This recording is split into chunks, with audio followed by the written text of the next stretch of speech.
Selepas Fares berangkat ke kantor, Intan berjalan-jalan sekitar perumahan dengan Azam di atas kereta dorongnya. Tiba-tiba ada telepon masuk di ponsel Intan. Intan melirik layar ponsel dan mendapati nomor tidak diketahui. Panggilan pertama Intan mengabaikannya, namun ponselnya terus berdering berulang kali yang membuatnya merasa tidak nyaman. Akhirnya Intan mengangkatnya. Beberapa detik lamanya tidak terdengar suara apapun di balik telepon. Intan kemudian menutupnya kembali dan untuk kesekian kalinya ponselnya kembali berdering juga terdengar bunyi pesan masuk. Intan kembali melirik layar ponsel dan membuka pesan. "Lihatlah ke belakang," gumam Intan dalam hati saat membaca isi pesan masuk di ponselnya dari nomor yang sama. Intan justru ragu untuk menoleh ke belakang. Beberapa saat berpikir akhirnya Intan memberanikan diri untuk menoleh ke belakang. Tidak ada apapun yang mencurigakan, namun Intan cepat-cepat melanjutkan langkahnya membawa Azam kembali ke rumah. Intan mulai merasa sedikit ketakutan dengan apa yang telah ia alami. Intan menghela nafas dan membuangnya perlahan bersamaan dengan rasa kekhawatirannya. Mungkin saja itu hanya kerjaan orang iseng, gumamnya dalam hati. Intan akan menyiapkan empasi untuk Azam di dapur. Intan meletakkan Azam beserta kereta dorongnya sekitar 2 meter dari belakang tubuhnya. Sementara ia menghaluskan beberapa campuran buah. Hanya 2 menitan menu empasi sudah siap. Intan berbalik badan dengan mangkuk berisi empasi di tangan kanannya. Alangkah terkejut ketika ia mendapati ketiadaan Azam di sana. Seketika jantungnya berdegup kencang bersamaan dengan nafas yang tersengkal-sengkal. Intan setengah berlari menuju Bi Ijah untuk menanyakan hal itu.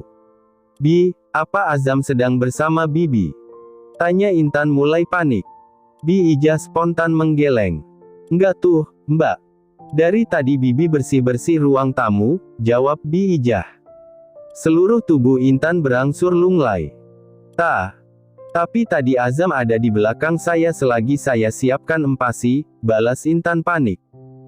Bi Ijah turut merasa panik mendengar pernyataan Intan.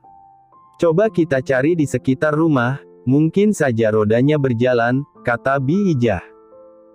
Intan mengangguk cepat dan langsung mencari ke seisi rumah. "Azam, nak. Azam kamu di mana?"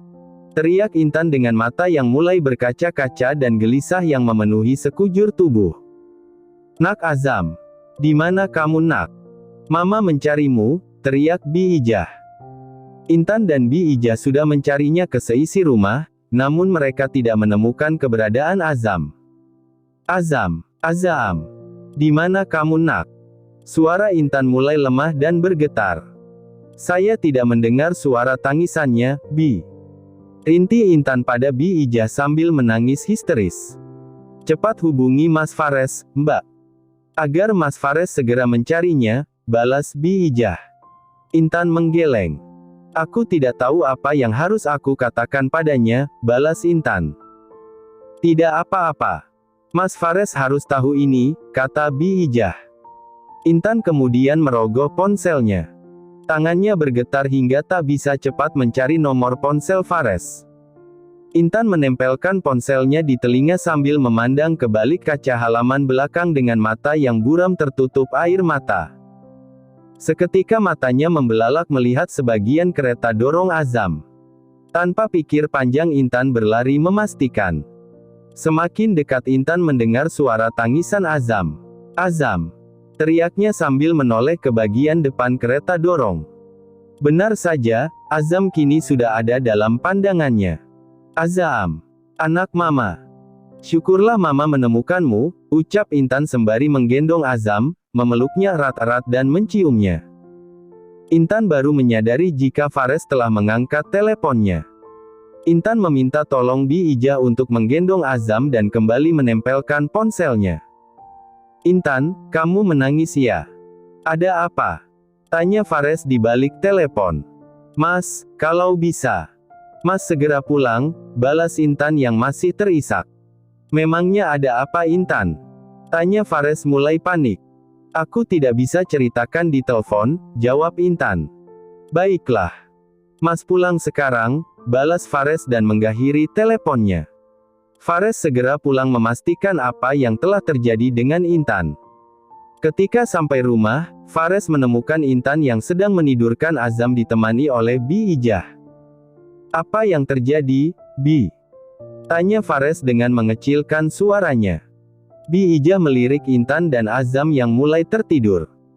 Kemudian Bi Ijah mengajak Fares keluar dari kamar dan mulai menceritakan apa yang telah terjadi. Terlihat kecemasan di wajah Fares saat menyimak cerita Bi Ijah. Tidak lama Intan keluar kamar dan menghampiri keduanya. "Bi, tolong jagain Azam dulu ya. Saya masih merasa risih," ucap Intan pada Bi Ijah. "Iya, Mbak," balas Bi Ijah sebelum kemudian masuk kamar. "Mas," ucap Intan kembali menangis. Fares memeluk Intan dan mengusap punggungnya mencoba menenangkan. "Aku takut. Aku takut sekali jika terjadi sesuatu lagi dengan Azam," rintih Intan di tengah pelukannya. "Sudah. Yang terpenting sekarang Azam sudah ketemu dalam keadaan baik-baik saja," balas Fares. "Iya. Tapi aku khawatir orang itu masih terus menerorku," kata Intan. "Meneror?" tanya Fares sedikit terkejut. Intan melepaskan tubuhnya dari pelukan Fares. Kemudian menceritakan apa yang telah terjadi ketika ia membawa Azam berjalan-jalan. Fares menyimak dengan khusyuk apa yang telah menimpa Intan selama ini. "Kamu tenang saja Intan, Mas tidak akan biarkan ini terulang. Mas akan mencari siapa yang telah melakukan semua ini padamu," kata Fares. "Iya, Mas. Sebelum aku tahu siapa pelakunya aku akan terus dihantui dengan rasa takut ini," balas Intan. Fares mengangguk tanda memahami perasaan Intan. Kehadiran Fares membuat Intan berangsur tenang. Mereka kembali ke kamar menemani Azam yang tertidur. Sedangkan Bi Ijah kembali melakukan tugasnya. Fares menatap Azam yang tertidur pulas dengan lekat-lekat. "Lancang sekali bermain-main dengan anakku. Siapapun kamu, saya tidak akan biarkan kamu lolos," gumam Fares dalam hati. "Lebih baik kamu istirahat saja dulu, biar Azam Mas yang jaga," ucap Fares. Intan mengangguk lalu merebahkan tubuhnya di atas kasur. Fares menemaninya di samping sambil mengelus rambut Intan. Tanpa sadar Intan telah terlelap dalam tidurnya. Fares menatap Intan yang terpejam. "Aku curiga Tiara yang telah melakukan ini," gumam Fares dalam hati. Tok, tok, tok, terdengar suara ketukan pintu di rumah Fares. Intan sedikit trauma dengan kejadian kemarin sehingga sempat ragu untuk membukanya, namun Intan memberanikan diri untuk kemudian membukakan pintu. Ia menemukan seorang wanita paruh-baya dan lelaki seusia wanita di sampingnya. Intan mengernyitkan dahinya. "Aku menyewa 2 orang lagi untuk bekerja di rumah kita supaya Azam mendapat penjagaan lebih ketat," ucap Fares yang berjalan mendekatinya. "Aku mengenal baik keduanya. Mbak Surti yang akan membantumu mengasuh Azam, dan Mang Udin sebagai penjaga rumah," lanjut Fares. Keduanya menunduk dengan senyum simpul, dibalas Intan dengan serupa. "Kalian sudah bisa bekerja saat ini juga," ucap Fares pada keduanya. "Baik, Pak," balas keduanya. "Ya sudah, sayang. Mas berangkat ke kantor ya. Mas janji Mas akan menuntaskan masalah ini," ucap Fares pada Intan. "Aku percaya padamu, Mas," balas Intan dengan senyum manisnya. Intan mencium tangan Fares dibalas dengan ciuman hangat yang mendarat di kening Intan. Bi Surti dan Mang Udin spontan menutup kedua matanya dengan telapak tangannya. Intan dan Fares tertawa ringan. Sebelum akhirnya Fares bergegas menuju mobilnya. Fares mengemudi mobilnya dengan pikiran yang mengembara memikirkan langkah apa yang akan ia ambil lebih dulu. Mungkin saja ayah mertua mengetahui informasi penting mengenai ayahnya Tiara. "Ya, aku harus menemui ayah mertuaku," gumam Fares dalam hati. Akhirnya Fares memutar arah menuju rumah mertuanya. Tok, tok, tok. Fares mengetuk pintu. Tidak menunggu lama pintu dibuka. "Fares, Ucap Aisyah sambil melihat-lihat ke belakang tubuh Fares. Cuma sendiri. Lanjutnya. Iya, Ma. Intan tidak tahu kalau aku akan kemari. Aku ada perlu sebentar dengan ayah, balas Fares pada ibu mertuanya sembari menyalami tangannya. Oh. Ya sudah, masuk dulu, balas Aisyah sebelum ia pergi mencari suaminya di sekitar rumah. Beberapa menit kemudian, Fahri datang menghampiri Fares. Fares mencium tangan Fahri dengan santun. Saya ingin bicara sebentar dengan ayah, ucap Fares tanpa berbasa-basi. Oh. Cuma sebentar, balas Fahri. Fares tersenyum simpul. Soal apa? Lanjut Fahri dengan bertanya. Soal ayahnya Tiara, balas Fares. Seketika Fahri tertegun mendengar pernyataan Fares. Fahri menghela nafas lalu membuangnya perlahan. Lanjutkan, balas Fahri. Kembalinya Tiara ke Jakarta rupanya menjadi masalah untuk Intan. Karenanya Intan dan Lia sempat berselisih dan kini hubungan keduanya menjadi renggang. Dan kemarin, Intan mengalami peneroran dari seseorang yang tidak diketahui bahkan nyaris mencelakai Azam. Saya pikir, ini ada hubungannya dengan Tiara, jelas Fares. Beberapa saat Fahri terdiam. Barang bukti itu kini telah hilang dicuri, balas Fahri. Barang bukti? Tanya Fares penasaran. Fahri kemudian menjelaskan barang bukti yang dimaksud bahkan menceritakan kronologi kejadian secara rinci. Kini Fares mulai menemukan titik terang dan akar permasalahan dari semua yang terjadi. Baiklah, ayah. Terima kasih atas informasinya. Semoga aku dapat cepat menyelesaikan masalah ini, balas Fares. Kalau begitu, aku langsung pamit saja, lanjutnya. Semoga Allah memberi jalan, kata Fahri. Fahri dan Fares melangkah keluar sebelum akhirnya Fares berpamitan. Al merapikan rambutnya di depan cermin yang cukup besar. Beberapa kali tubuhnya berbelok-belok memastikan penampilannya telah sempurna. Beberapa menit bercermin, kini dirinya mulai yakin untuk melaksanakan niat agungnya, melamar sang pujaan hati. Kehilangan ponsel lama membuatnya kesulitan dalam melancarkan rencananya. Al tidak mungkin langsung mendatangi Reina yang hanya seorang diri di rumahnya. Karenanya Al berencana untuk lebih dulu mendatangi rumah Rey dan memintanya menemani sampai ke hadapan Reina. Dalam waktu 1 jam Al telah sampai di rumah Rey. Al mengetuk pintu. Tidak sampai 3 kali mengetuk, pintu telah dibuka oleh Rey. Al, ada apa tiba-tiba datang kemari? Tanya Rey yang tampak rapi, siap untuk keluar rumah. Saya di sini mau melamar Reina, balas Al sedikit gugup. Rey cukup terkejut mendengarnya dengan membelalakkan matanya. Tiba-tiba ada panggilan masuk di ponsel Rey. Sebentar, ucap Rey meminta izin. Al mengangguk tanda mengizinkan. Rey sesikit menjauh dari Al dan tampak khusyuk berbicara dengan seseorang di balik telepon. Al setia menunggu Rey yang berbincang cukup lama. Sampai akhirnya Rey selesai dengan urusannya dan bergegas menghampiri Al. Rey mendapati Al menatapnya karena menunggu. Hampir-hampir Rey lupa kalau ada Al. Lebih baik kamu ikut saya, ucap Rey. Kemana? Tanya Al. Ikut saja, nanti kamu akan tahu, balas Rey. Tapi, bagaimana dengan rencanaku? Tanya Al. Sudahlah, sudah pasti Reina menerimamu. Ayo cepat Al, balas Rey tanpa memikirkan perasaan Al dan bergegas menuju mobilnya.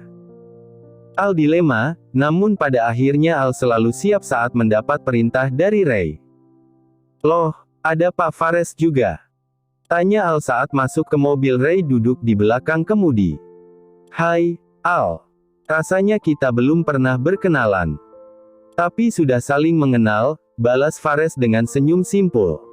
Mobil yang mereka tumpangi kini telah melaju. Ya, aku Al. Akan kemana kita?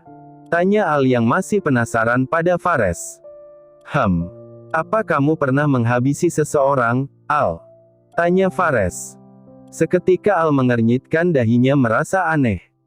Karena kita akan lakukan itu, lanjut Fares. Al terkejut sampai mulutnya menganga. Apa-apaan ini? Kalian mengajakku hanya untuk menghabisi seseorang. Protes Al. Hahaha. Jelas tidak Al, ikuti saja, balas Fares pada akhirnya dengan tertawa lepas diikuti oleh Ray yang sedang mengemudi. Sedangkan Al menghembuskan nafas lega bercampur kekesalannya. Setelah 1 jam lamanya, mereka bertiga telah sampai di suatu tempat. Al turun dari mobil seketika mengangkat sebelah alisnya. Studio foto? Tanya Al seorang diri. Iya, kita akan melakukan pemotretan di sini, balas Ray. Haha, ini sama sekali tidak lucu. Pak Ray sampai menggagalkan rencana lamaranku hanya untuk hal sepele ini. Al kembali dibuat kesal. Lamaran? Tanya Fares. Iya, dia akan melamar Reina, balas Ray pada Fares dengan berbisik. Wow. Selamat ya, lamaranmu tertunda, ucap Fares pada Al yang dibalas dengan senyum sinis. Ayo kita masuk, ajak Ray.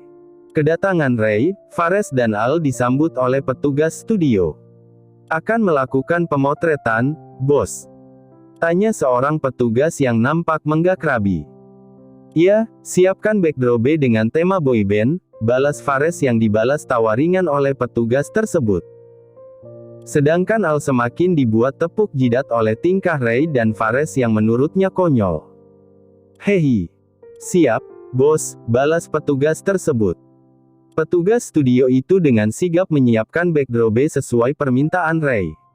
Tidak menunggu lama, semua sudah siap digunakan lengkap dengan aksesorinya. Ayo. Ajak Fares pada Al. Mereka masuk ke sebuah ruang pemotretan yang telah siap sesuai permintaan. Seharusnya kalau rencana temanya grup boyband, biar lebih cocok pakaiannya jangan seperti ini, tapi yang kasual saja, ucap fotografer yang akan memotret ketiganya. Ah, tidak masalah. Yang terpenting buat kita agar terlihat tampan di kamera, balas Ray. Haha, iya. Sudah tampan semua kok. Pasti hasilnya juga keren, ucap fotografer. Fotografer itu kemudian menyiapkan lensa kameranya. Oke, gaya pertama tampilkan wajah cool kalian dengan satu tangan yang bersandar di pundak teman sampingnya, ucap fotografer. Mas yang ini, di tengah, lanjutnya mengarahkan Al. Al justru memasang wajah murung ketika banyak diarahkan untuk pose yang beragam. Cekrek. Beberapa gambar telah tertangkap. Fotografer mengecek hasil jepretannya. Oke. 1 kali pose lagi, ucap fotografer. Ray dan Fares terkesiap dengan tatapan yang awas. Tiba-tiba seseorang tampak datang dan masuk ke dalam studio lalu memasuki sebuah ruangan khusus. Fares memberi kode dengan menyenggol pinggang Ray. Mas, tatapannya ke kamera, ucap fotografer ketika mendapati tatapan Fares dan Ray mulai fokus pada yang lain. Saya kira cukup itu saja. Kita hentikan saja pemotretannya, balas Fares. Oh, begitu, sayang sekali. Baiklah, mohon tunggu untuk hasil cetaknya, kata fotografer. Oke, jawab Fares. Fotografer itu keluar dari ruangan menuju ruang cetak. Barulah mereka melancarkan misinya. Al, awasi dari luar. Beri kode atau alihkan jika akan ada yang masuk ke ruang ini, ucap Ray pada Al. Al bingung bukan main, tapi mereka tidak punya banyak waktu untuk menjelaskan. Mau tidak mau Al tetap harus melaksanakan perintah Ray. Ray dan Fares segera masuk ke ruangan di mana orang tersebut masuk. Orang itu terkejut ketika melihat kedatangan Ray dan Fares yang baginya asing tiba-tiba masuk ruangannya. Dalam sekejap Fares membekap orang tersebut sampai tidak bisa bergerak karena bius yang menutupi mulutnya. Ray segera mengambil ponselnya dan meninggalkannya yang dalam keadaan pingsan. Ray dan Fares melirik Al dari balik kaca. Al memberi kode aman, sebelum akhirnya mereka berdua segera keluar ruangan menuju mobilnya. Lu yakin barang bukti itu masih ada di ponselnya? Tanya Ray. Barang bukti?